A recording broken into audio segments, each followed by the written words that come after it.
Hey, welcome to my channel. I know it's been a while since I've gone live. Actually, it's been quite a while actually since I've been live. Um, let's put it this way: everyone's seen the news. Everyone's heard about the news.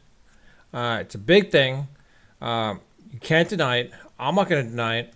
The only difference, though, is like, all right, it's a little concerning, but at the same time, this is what I was looking for.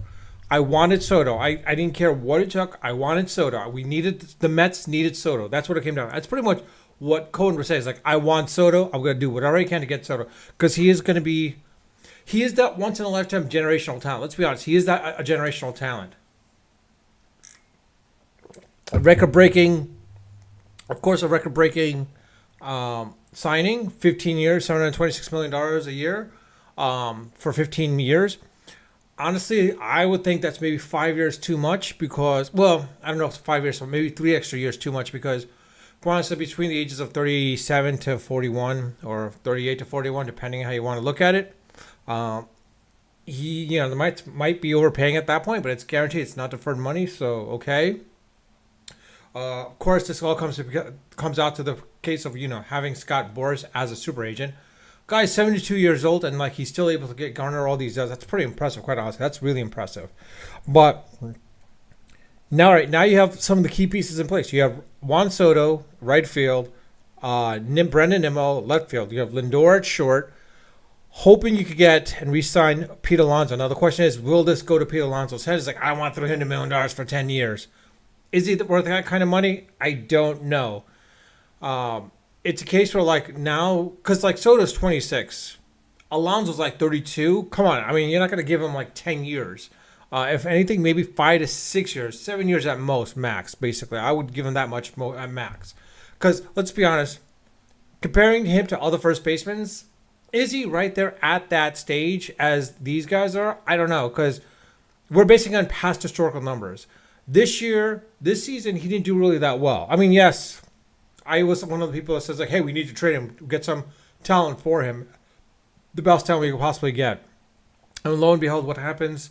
Well, he has that game-winning home run for the Milwaukee Brewers, but and he did hit a couple home runs with the Dodger against the Dodgers, and I'll admit that's great, but I don't think it's a case where Lindor was the team. When Lindor was hitless, the rest of the team was losing.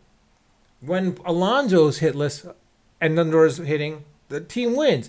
Lindor's not hitting and Alonso wins, and Alonso's hitting, the team still loses. So it shows, like Lindor is the backbone of this team. Even though, yeah, Pete Alonso is homegrown Met, and I appreciate that, and I love that. The only thing is like, is he like another Darryl Strawberry? Hitting wise, that is. I don't know. We'll have to wait and see. Only time will tell. Hope is basically this for next year. You have Juan Soto, you have Nimmo, you have Lindor. You're hoping they could replicate and duplicate what they did. And if Mark Vientos can replicate what he did this season to next season, into next season, or even go even more beyond that, the merrier, basically. More the merrier at that point. And then if basically Alvarez basically comes out of his slump that was happening during the playoffs, better even for us as well at that point as well. So the only thing that comes down to is basically second and center. Now center, we basically signed what's his name? I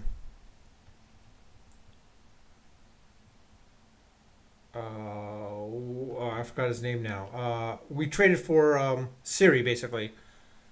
Siri and Taylor Brader. We'll see what happens with if they get Brader, sign Brader and Taylor. We'll see what happens with that. But um,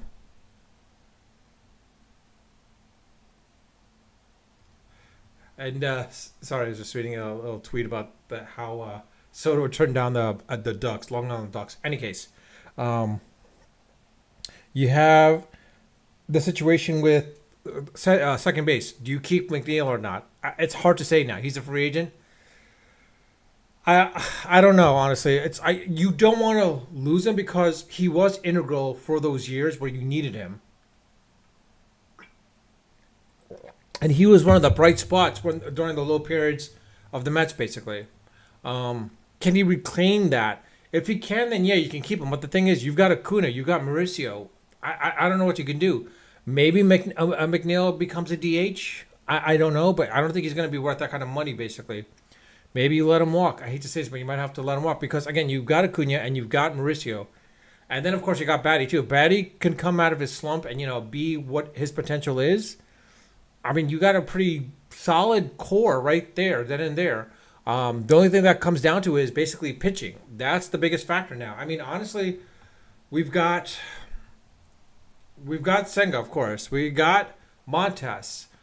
We got Holmes and Blackburn, of course, and then of course Peterson and Budo. I don't know what's going to happen with that situation because, like, honestly, we don't know. Senga, is he going to be good again? I don't know. And Sasaki is another big factor as well too. I would love to have Sasaki back. I mean, not back. I would love to have Sasaki. Would I like to have Mineo and have the Mets re-sign Mineo? I don't know.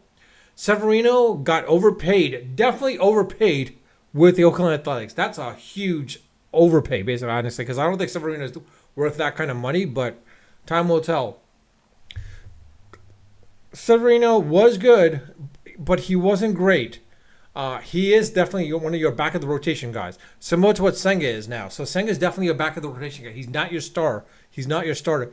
If the Mets can sign Burns, hell, to be honest, if the Mets can sign Fried and Burns, I think we got a solid team for next year at that point. It's a team that we have. This is a team that is, I don't want to say destined, but more so, it's their series to lose. Put it that. It's their division, their conference to lose at that point. Because, say, if you have Fried, if you have Senga, you have, let's say, Sasaki, and you have Burns, and let's say Peterson, and if you need a six-man, you use maybe a Blackburn or Holmes, depending, or Mineo for that matter, if you sign him, re-sign him. It's a pretty solid lineup, honestly, and it's a solid team. Though, and Budo, who knows what Budo does? Budo might just like break out, similar to Miguel. I mean, Miguel had some issues. Maybe he resolves them over the week, during the break, during the off season, and he comes back stronger, better, like Peterson was. And in any case, I mean, between them, I'm not sure, but the real question comes down to this: is do we send Mineo? I feel honestly, now you can correct me if I'm wrong. I feel that this is a guy where, yes, he's good, but only when he, basically changed the way of his pitching style. You can only do it so much. Problem is, I think he's a one-trick pony. I think the hitters will figure him out next season, and then he'll be like what he was with the Giants, basically, just like kind of a workhorse type of person, more than anything else. He'll be a workhorse. But with the lineup that we have, I'm pretty confident that Mineo won't have as many losses. He'll probably have a high ERA, but he won't have as high losses as it's possibly anticipated because of the lineup that we're going to have. I don't know, but outside of that, let me know your thoughts. Put your even though it's live right now, it will become permanent after this. Once it becomes permanent, please leave your comments in the comment section. If you haven't subscribed, I ask you subscribe to my channel, and also, if you hit the like button, it tells me what type of content I should focus on. Granted, my live is right now is just more of talking about the Mets, the fact that the Mets signed Soto. I'm not getting into specifics. I'm not showing the lineups themselves. I mean, I probably should have focused a little bit more on that, but this is more me just getting on because, I was like, I'm happy, I'm ecstatic. I'm looking forward to seeing what happens next season. I'm looking forward to the fact, I think the Mets are not done. I think they are going to probably either sign Fried or Burns, or if not both. Granted, though, I think this is one of those things where Cohen is known, as well as Stearns, known for not signing long-term players unless they know it's like a generational talent. This is why I regret them not signing or going after Shohei Ohtani. The fact that they went for Yamamoto shows that they were focused on pitching. Now, here's the thing. Everyone thinks, yes, we got the hitters. Remember, offenses are good. But the problem is they can go into a slump. When your hitters go into a slump, which we saw at the Mets every now and then, and you have excellent pitching, dominant pitching, it's going to be problematic.